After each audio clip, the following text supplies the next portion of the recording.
যাকে বলা হয় বঙ্গবন্ধু, উনি আসলে ভারত বন্ধু। সেই ভারতে পালিয়েছিলেন।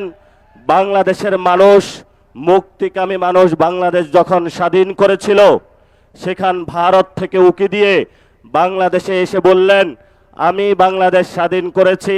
যেই মুক্তিযুদ্ধের কথা ছিল সাম্য, মানবিক মর্যাদা এবং ন্যায় বিচার, সেই তিনটি ধারাকে ব্যাহত করে বাংলাদেশে রক্ষী বাহিনী গঠন করে বাংলাদেশের মানুষের উপরে ভারতীয় শাসন ব্যবস্থার যে এক্সটেনশন, সেটা তিনি সেই সময় করেছিলেন।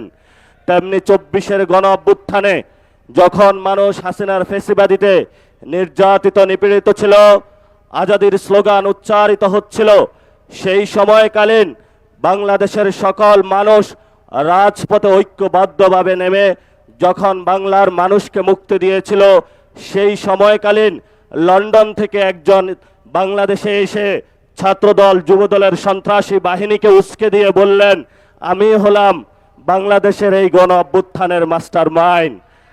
ফলত আমরা সেইকালীন যারা ভারত বন্ধু, শেখ মুজিবুর রহমান এবং 24-এর গণ অভ্যুত্থানের সময় তারেক রহমানের লন্ডন থেকে ফেরত এসে মানুষের উপরে ছাত্রদল যুবদলের সন্ত্রাস চালিয়ে দেওয়াকে ওই রক্ষী বাহিনী, ওই শেখ মুজিব এবং বর্তমান তারেক রহমানের কোনো আমরা পার্থক্য দেখতে পাচ্ছি না।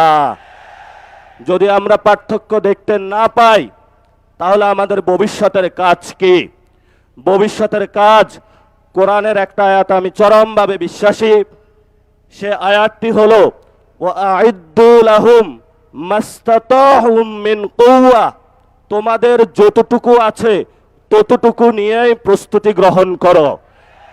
বাকি সাহায্য কোথা থেকে আসবে? সাহায্য কোথায় থেকে আসবে?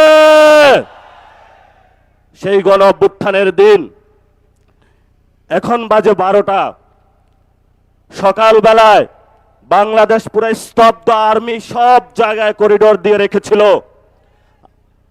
আমি আর নাহিদ একটা বাসায় আবদ্ধ ছিলাম। আমরা সকালবেলায় বের হতে চাইলাম,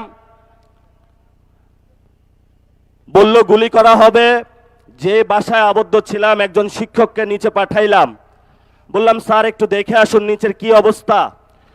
স্যার বলল, নিচ থেকে উঠে এসে যা আর্মি হলো আমার গুটে পেটে হলো গুলি ধরেছে, যাওয়ার কোনো অপশন নাই। আমাদের অনেক ভাই সেই দিন সকালে শহীদ মিনারে অবস্থান নিয়েছিল, সেইখানে অনেক গুলিবিদ্ধ হয়েছিল।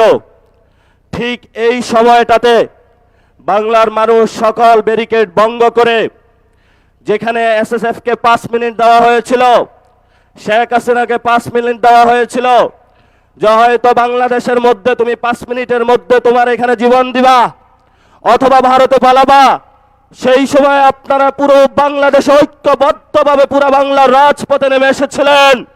সেই সময়কালীন 5 তারিখে তারেক রহমান বাংলাদেশে ছিল না। বাংলাদেশে ছিল আমার কৃষক, বাংলাদেশে ছিল মজুর, বাংলাদেশে ছিল রিক্সা চালক, বাংলাদেশে ছিল সবজি বিক্রেতা, বাংলাদেশে ছিল গৃহিণী, বাংলাদেশে ছিল আলেম, বাংলাদেশে ছিল ছাত্র। তারেক রহমানের কোন ছায়া আমরা সেই দিন রাজপথে দেখি না। নতুন করে বাংলাদেশে এসেছে, হালগতি বুঝার আগেই সব সিদ্ধান্ত নেওয়ার শুরু করেছে। আমরা বলেছি আপনাকে স্পষ্টত, আপনি যদি ক্ষমতায় থাকতে হয় আপনি গণভোটের রায় বাস্তবায়ন করতে হবে। যেই পরিস্থিতি পাকিস্তানি জান্তাদের হয়েছিল বাংলার জনগণের রায় না মানার কারণে, সেই পরিস্থিতি আপনার সাথেও হবে। কারণ এই প্রধানমন্ত্রীর চেয়ার এটা আপনার না, এটা বাংলাদেশের জনগণের। ফলত আমাদের চেয়ার নিয়ে কেউ যদি ছিনিমিনি খেলে, আমরা তো সেই চেয়ারকে রক্ষা করতেই হবে আমাদের। আমি ছোট্ট একটা গল্প দিয়ে শেষ করব। তাজমহল একজনে প্রায় 100 বারের মতন বিক্রি করেছিল। সব খরিদ্দার আইসা খুঁজে যে আমি তাজমহলের মালিক, কিন্তু তাজমহলের মালিকানা কি কেউ নিয়েছে? না, ওই ব্যক্তিও হয়েছে, এটা ভারতের সম্পত্তিও ছিল।